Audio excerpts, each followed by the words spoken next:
Hello everyone, जागरण affairs में आपका स्वागत है। जागरण अफेयर्स में अपडेटेड न्यूज़ लेकर के आए हैं। जिस किसी ने भी चैनल को सब्सक्राइब नहीं किया है जरूर से जरूर सब्सक्राइब कर लें। रांची हिंसा को लेकर हाई कोर्ट ने राज्य सरकार से जवाब मांगा है और उसका जवाब संतोषजनक नहीं रहा है। 2 जजों की बेंचों ने जस्टिस रवि रंजन और जस्टिस सुजीत नारायण प्रसाद ने राज्य सरकार से जवाब तलब किया है, लेकिन उसका जवाब संतोषजनक नहीं आया है।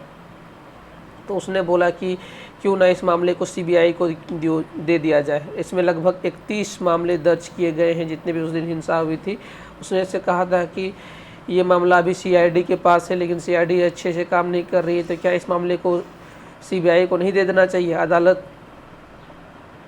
उसमें उसके बाद ये कहा गया था कि इसमें यूपीए, जब इनसे एनआईए से पूछा गया कि क्या इसमें एनआईए भी इसमें काम कर रही है, एनआईए ने भी कोई रिपोर्ट बनाया है, तो उन्होंने कहा कि एनआईए ने इसमें रिपोर्ट नहीं बनाई है, क्योंकि इसमें जो धाराएं बनाई गई है इसमें यूपीए के तहत कोई भी धाराएं इन पर केस दर्ज नहीं किया गया। यूपीए मतलब unlawful activity prevention act, unlawful activity prevention act के तहत कोई भी धाराएं के तहत कोई भी केस नहीं दर्ज किया गया है इसके तहत, इसलिए एनआईए की एंट्री नहीं हो सकती, इसलिए एनआईए इस पर जांच नहीं की। उसके बाद सरकार से जवाब मांगा कि आपने इस पर क्या क्या कार्रवाई की। उन्होंने, सरकार ने एकदम सीधा सा बेसिक जवाब दिया है कि हमने यही कार्रवाई की है कि उस समय वहाँ के जो एसएसपी थे सुरेंद्र झा, उनका ट्रांसफ़र कर दिया गया। थाना प्रभारी जो थे उसका स्थानांतरण कर दिया गया था, क्योंकि वो घायल थे। तो अदालत ने कहा कि जब उनसे पूछा, जब एसएसपी सुरेंद्र झा का ट्रांसफ़र हो गया है तो अभी वो मुख्यालय में कैसे काम कर रहे हैं, मुख्यालय में कैसे काम कर रहे हैं।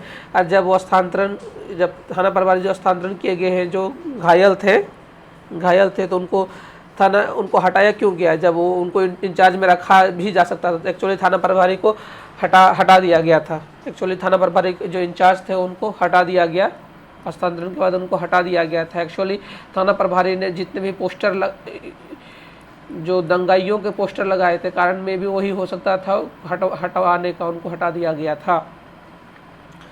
उसके बाद में लोग सरकार अधिवक्ता देते हैं, राज्य सरकार के अधिवक्ता जो दलील देते हैं, आशुतोष आनंद दलील देते हैं कि जितने भी केस हुए हैं जहां पर पुलिस की गोली से किसी की भी मौत होती है, उसकी जांच सीआईडी से होती है, इसलिए यही केस सीआईडी को ही दिया जाए, सीबीआई को नहीं दिया जाए। तो अदालत उनसे पूछती है अभी तक पुलिस गोली से जितनी भी मौत हुई, कितने केसों की जांच अभी तक सीआईडी ने की है।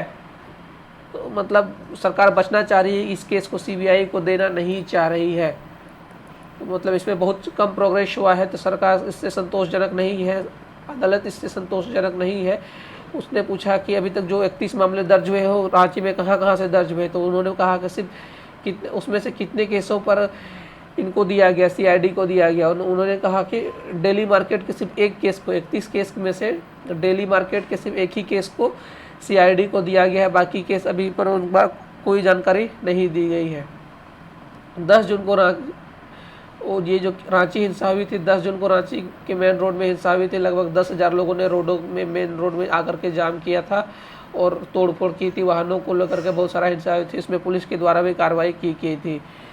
इसमें राज्य सरकार को हाई कोर्ट के द्वारा फटकार लगाएगा। आपकी क्या राय है कमेंट सेक्शन में दें। इस वीडियो को देखने के लिए आपका बहुत बहुत धन्यवाद।